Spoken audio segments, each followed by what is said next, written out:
जी तो नाज़रीन, मैं इस वक्त एक ऐसे ख़ास मुकाम पे मौजूद हूँ कि जो कि वाकई आपको इस बात का एहसास दिलाता है कि ये जो माहौल यहाँ पे ज़मान पार्क के बाहर मौजूद है, तो ये किस तरह से जंगी माहौल जो है वो बना हुआ है। तो ये वो मकाम है जो कि वाकई हमें ये एहसास दिलाता है कि ये माहौल जो था वो इंतहाई मतलब जंगी माहौल की तरह इन्होंने यहाँ पे ये तमाम माहौल बनाया है कि किस तरह से कारकुनान ने ये जो पुल बनाया हुआ था, जब पंजाब पुलिस ने घेराव किया और ज़मान पार्क की तरफ से किसी कारकुन को आने नहीं दिया जा रहा था, तो ये वो ब्रिज है जो कि कैनाल रोड पे दूसरी साइड से आने वाली रोड को इस रोड पे कनेक्ट करती है। और ये कारकुनान जो है वो इस ब्रिज से आते हैं और फिर ज़मान पार्क के अंदर उनका दाखिला, उनकी रसाई जो है वो आसान हो जाती है। बज़ाहिर इसके कि आपको नहर भी नज़र आती है, नहर तो कोई इतनी गहरी नहीं है, मगर ये ब्रिज जो है वो ज़मान पार्क को जोड़ता है दूसरी तरफ से आने वाली सड़क को। और यहाँ पे कुछ लोग भी मौजूद हैं, उनसे बात करने की कोशिश करेंगे, मगर ये ब्रिज देखें कि किस तरह से यहाँ से लोग जो है वो आते हैं और ज़मान पार्क के अंदर इनकी रसाई जो है वो हासिल हो जाती है इनको। मेरे बिल्कुल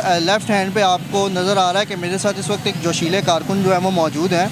डंडा जो है वो उन्होंने किलो वाला हाथ में पकड़ा हुआ है। डंडा कुछ जला भी हुआ, ये दिखाएंगे। डंडा जो है वो कुछ जला भी नज़र आता है और ये कहते हैं कि जी मैं कल यहाँ पे तमाम सूरत हाल मेरे सामने थी और मैंने कितने पुलिस वालों को जो है वो डंडे मारे। क्या सूरत हाल बताइए। बहुत तंग कर रहे थे जी आवाम को, आवाम ने फिर वट्टे मारे हैं, मार किया, डंडे मारे हैं, लेकिन ये फिर भाग गए हैं। वो नाके वाला वो जंगला वो आगे लेते गए हैं, ये फिर अपने अपने उधर चले गए घोंसलों में। तो कितने पुलिस वाले आपकी होश में आपने मारे हैं?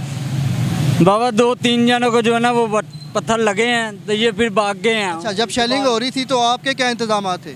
हमारे में बाइक थी या डंडे थे हाथ में या वट्टे बस जो है ना। वो जब शेल का धुआं अंदर जाता है, मैंने खुद भी वो महसूस किया और मेरे अंदर भी गया और मैं बड़ा तकलीफ में आया। तो आपने वो उस टाइम पे आपकी क्या कैफियत थी? कुछ भी नहीं, बस वो जान धुआं लगता था चेहरे के ऊपर, जो ना वो सार पड़ रहा था, ये आंखें जो सर रही थी। अच्छा, मेरे पास बैग में ना इस टाइम हमारे बैग में मेरे पास वो शेल भी मौजूद है जो कि यहाँ पे फायर किए गए थे और वो शेल 2017 के जो है वो मैन्युफैक्चरिंग डेट है और वो जो है वो एक्सपायर हो चुके हैं, जिनको 2 साल हो चुके हैं। 2 साल पुराने शेल जो एक्सपायर हो चुके हैं, जिनकी डेट ओवर हो चुकी थी और वो शेलिंग जो है वो यहाँ पे इस्तेमाल की जा रही थी और वो इंतहाई वो जो कन्वर्ट हुई थी वो जो धुआं था वो जहरीला धुआं था और वो सीधा फेफड़ों में जा रहा था। जब मैंने महसूस किया तो मेरी सांस एकदम बंद हो गई। मेरे कैमरामैन जो मेरे साथ थे वो भी बड़े दिक्कत महसूस कर रहे थे, उनसे ना भागा जा रहा था ना देखा जा रहा था। ये आंखें खुल नहीं रही थी, ये कान सुन नहीं रहे थे और ये दिमाग जो है वो सोचने और समझने की सलाहियत जो है वो ख़त्म हो गई थी। तो वो शेलिंग का जो धुआं था वो इतना गहरा था।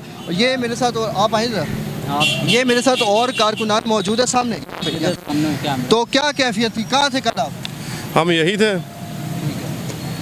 जब पुलिस यहाँ पे मौजूद थी, पंजाब पुलिस, और वो लोगों पे जुल्मो सितम और जुल्मो बर्बरियत का वो उन्होंने वो सारा सिस्टम बनाया था, तो क्या कैफियत थी आपकी? हमने प्यार से बहुत समझाया, भी आप चले जाओ, इन चोरों के साथ मत दो, गुंडों के साथ मत दो, चले जाओ, आज़ादी का टाइम है, आज़ादी हमें लेने दो।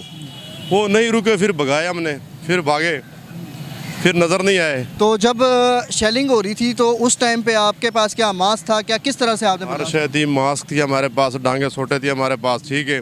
हम पहले बहुत शेलिंग हो रही थी, धुआं बहुत था यहाँ पे, बहुत धुआं था और उस धुएं में जो है वो आप सांस बिल्कुल भी नहीं ले सकते? सांस नहीं ले सकते, हम छुप गए यहाँ साइड पे, या धुआं ख़त्म हुआ, वो आगे हमने यकदम हमला कर दिया, फिर वो भाग गए। ये तमाम जो इंतजाम थे KP के से भी आए हुए, यहाँ पे पठान भाई भी हमारे साथ मौजूद है। काफ़ी सारी तादाद में लोग जो हैं वो कारकुनान जो हैं वो यहाँ पे इस वक्त उन्होंने हमें बताया कि उन्होंने किस तरह से यहाँ पे पुलिस का मुकाबला किया और ये इनकी क्या कैफियत थी।